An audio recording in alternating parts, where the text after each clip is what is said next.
Hello, and welcome to my Colombian exchange documentary. If you like the video, go home later, be sure to like, comment, and subscribe. But without further ado, let's get right into it.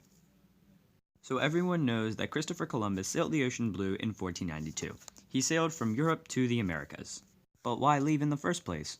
Well, the reason is, Europeans wanted spices and silk along with other goods from Asia.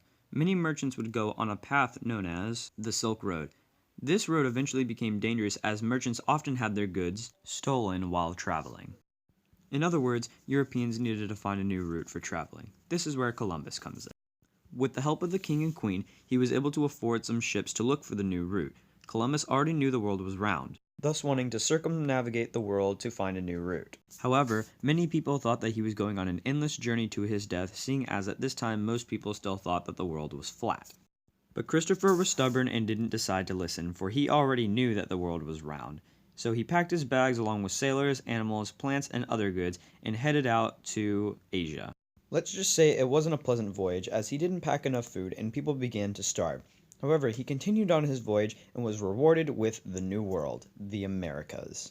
When he did finally land, he actually believed that he was in the Philippine Islands, and he did not treat the natives nicely at all.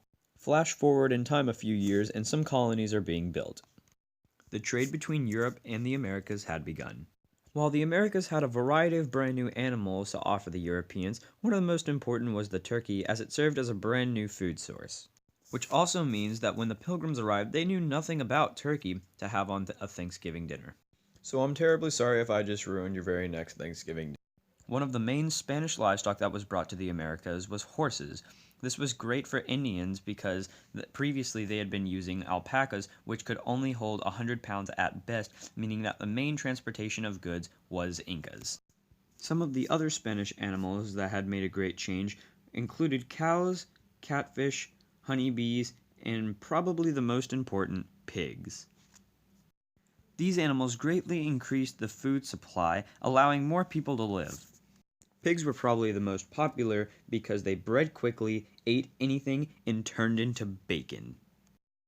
And while we're on the topic of animals, the Indian riding the horse with the feather headdress didn't exist until the Colombian exchange because there were no horses for him to ride as the Spaniards brought them over. Moving right along to food, America had quite a wide variety of things to offer, including tomatoes, potatoes, sweet potatoes, corn, and probably the most dangerous and most important, tobacco. Could you imagine Ireland without potatoes? Or Italy without tomato sauce? It's hard to imagine a place that didn't live with pizza. But I guess you could consider tobacco a payback for all the natives' deaths that we'll get into soon. In fact, soldiers used to be given cigarettes during the war, and more soldiers who started smoking during the war died from smoking than actually fighting the war. My regards, don't smoke, no cigarettes.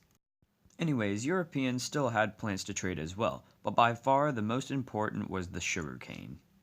This cash crop was in high demand as it took a lot of tending and laboring to make it, making it very expensive.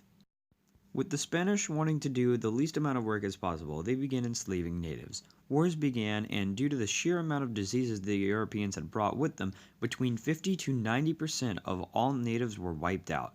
Otherwise, the Spanish might have lost as they had significantly less troops. The Spanish were aided by smallpox, influenza, typhus, measles, malaria, whooping cough, and diphtheria. Normally, smallpox are noted for being the villains of the story, but really it was a combination of all of these, and the natives had no prior immunity. However, the natives did have one surprise for European explorers: venereal syphilis.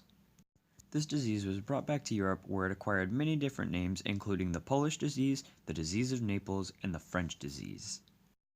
Anyway, with natives continuing to die in the sugar plantations, Spaniards needed a new source of slavery. This is where the Middle Passage comes in, where instead of going between Europe and America, now they went from Europe to Africa to grab slaves and then to America and back.